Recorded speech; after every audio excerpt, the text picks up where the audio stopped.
Hi everyone, আমি সুপ্রিয়া। তোমাদের সকলকে আমার নতুন একটি ব্লগে স্বাগত জানাই। সেদিন ছিল শ্রেণীর অন্নপ্রাশন। দুপুরটা কিভাবে কাটিয়েছিলাম সেদিন, সেটাই আজ তোমাদের সাথে শেয়ার করব।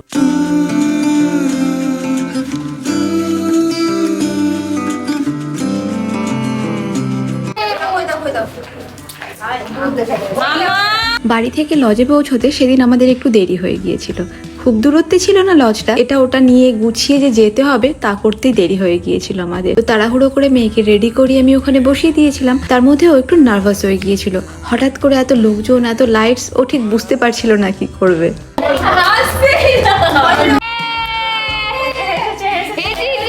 তার মধ্যে আমি একটা বড়সড় গন্ডগোল করে ফেলেছিলাম। কয়েকটা অ্যাস্থেটিক ফটো চেয়েছিলাম আমি, সেই চক্করে মেয়েকে শুধু দুধ দিয়ে স্নান করাতে গিয়েছি। এদিকে আমার মাথায় ছিল না দুধটা ঘন এবং ঠান্ডা, দুধের মধ্যে যে একটু গরম জল মিশিয়ে স্নান করাতে হবে সেটা আমার মাথা থেকেই বেরিয়ে গিয়েছিল। রোজ ওকে গরম ঠান্ডা জল মিক্স করিয়ে স্নান করায়, অথচ সেদিন যে কি হয়েছিল আমার আমি জানি না। ওর মাথায় দুধটা ঢালার পরও যখন কাঁদতে শুরু করে তখন আমি রিয়েলাইজ করেছিলাম গরম জল মেশাতে হতো ওর সাথে। ও এমনিতেই নার্ভাস ছিল, মাঝে মাঝে হাসছিল, তার মধ্যে আমি ওই কাণ্ডটা ঘটিয়ে ওকে কাঁদিয়ে দিলাম। আমার খুব খারাপ লাগছিল সেদিন। এখন যখন এডিট করতে বসেছি আবার সেই দিনটার কথা মনে পড়ে গেল। তারপর ওকে নিয়ে একটু ঘুরে বেরিয়ে চুপ করিয়ে খাইয়ে ঘুম পাড়িয়ে দিয়েছিলাম। ওই 20 মিনিট মতো ঘুমিয়েছিল, তাতেও অনেকটাই রিফ্রেশ হয়ে গিয়েছিল। ঘুম থেকে ওঠার পর এই যে ওকে রেডি করিয়ে দিয়েছি।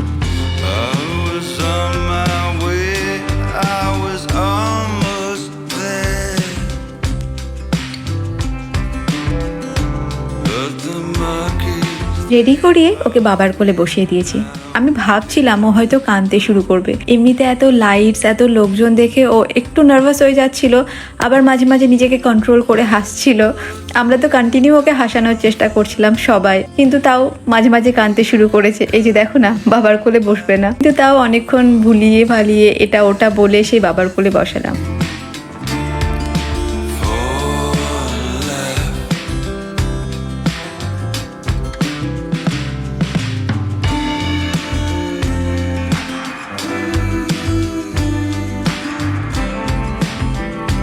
তারপর বাবা ওকে প্রসাদ খাইয়ে দিল। প্রথমে বাবা শ্রেণীর মুখে প্রসাদ দিয়েছিল, তারপর ভাতের মধ্যে যা যা ওর থালায় ছিল সবগুলো একসাথে মাখছিল, একটুখানি জাস্ট ওর মুখে ঠেকিয়েছে, ব্যাস কান্না শুরু। ওর মধ্যে একটুও ঝাল ছিল না, কোনো খাবারে ঝাল দেওয়া হয়নি, কিন্তু ওই মশলার টেস্ট বা নুনের জন্য জানি না কেন, ফার্স্ট টাইম হয়তো টেস্ট করছিল তার জন্য হতে পারে, কান্না শুরু। সবাই বলছিল একটু পায়েস দিতে, মিষ্টি খেয়ে হয়তো চুপ করবে, তো ফার্স্টে একটু চুপচাপ থাকলো, আবার কান্না শুরু। দিয়ে আবার আমি একটু কোলে নিলাম, আমি তো ওখান থেকে সরতেই পারছিলাম না, তো ওকে আবার একটু কোলে নিলাম, একটু ঘুরে বেড়ালাম, ভুলিয়ে ভালিয়ে আবার বাবার কোলে বসালাম। ড্রেসটা কেমন হয়েছে মেয়ের সেটা জানিও। এই ড্রেসগুলো ওর সব আমি নিজের হাতে বানিয়েছি।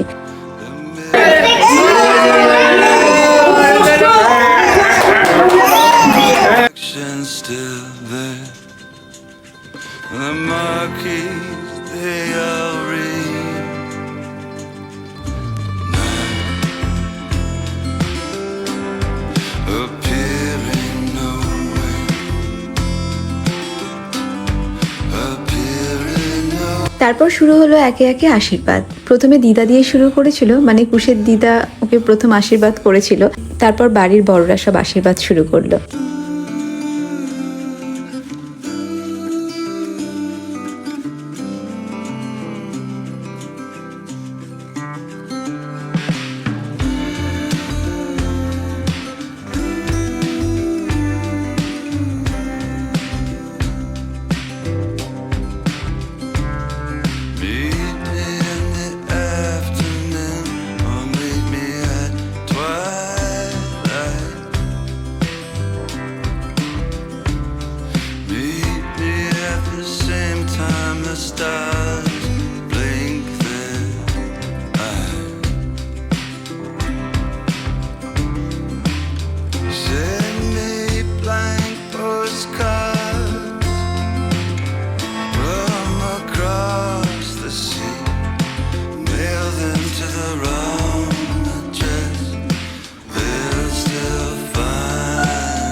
বড়দের আশীর্বাদ কমপ্লিট হওয়ার পর ছোটদের আশীর্বাদ শুরু, মানে আমার বোনরা সব আশীর্বাদ শুরু করলো একে একে।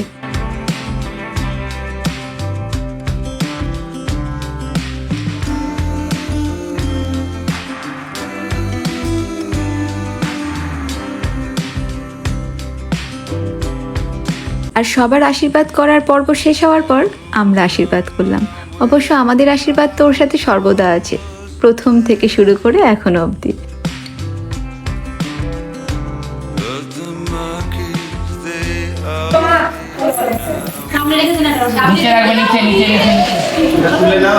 তারপর থালার মধ্যে সবকিছু সাজিয়ে ওর সামনে রেখে দিলাম, কোনটা তোলে দেখি। ওনা প্রথমে দেখছে কোনটা নেব। আলটিমেটলি ও তুললো পেনটা, আবার আমায় দেখাচ্ছে দেখো আমি এটা নিয়েছি। সাথে সাথেই মুখে ঢোকানো শুরু। ব্যাস, যেই ওটা নেব বলেছি কান্না শুরু। কোনোভাবে ওটা ছাড়বে না, যখনই হাত থেকে সরানোর চেষ্টা অমনি কান্না শুরু। তারপর আমাদের ফটোগ্রাফার দাদা বলল ওকে একটু বসিয়ে দাও ওখানে, ও একটু খেলুক ফুলগুলো নিয়ে বা খাবারের থালাটা আছে সেটা নিয়ে, কয়েকটা ছবি আর ভিডিও হয়ে যাক, তার জন্যই ওকে বসিয়ে দিলাম। তো ও যেহেতু ভালোভাবেই বসতে পারতো তখন, তো ওই জন্য কোনো অসুবিধে হয়নি, ওকে বসিয়ে দিয়েছি। আর ও বিন্দাস একে ওকে একবার দেখছে, কখনো সামনে যেগুলো আছে সেগুলো নিয়ে খেলা করছে। এইভাবেই কয়েকটার ফটো নেওয়া হয়ে গিয়ে তারপর খাওয়া দাওয়া শুরু।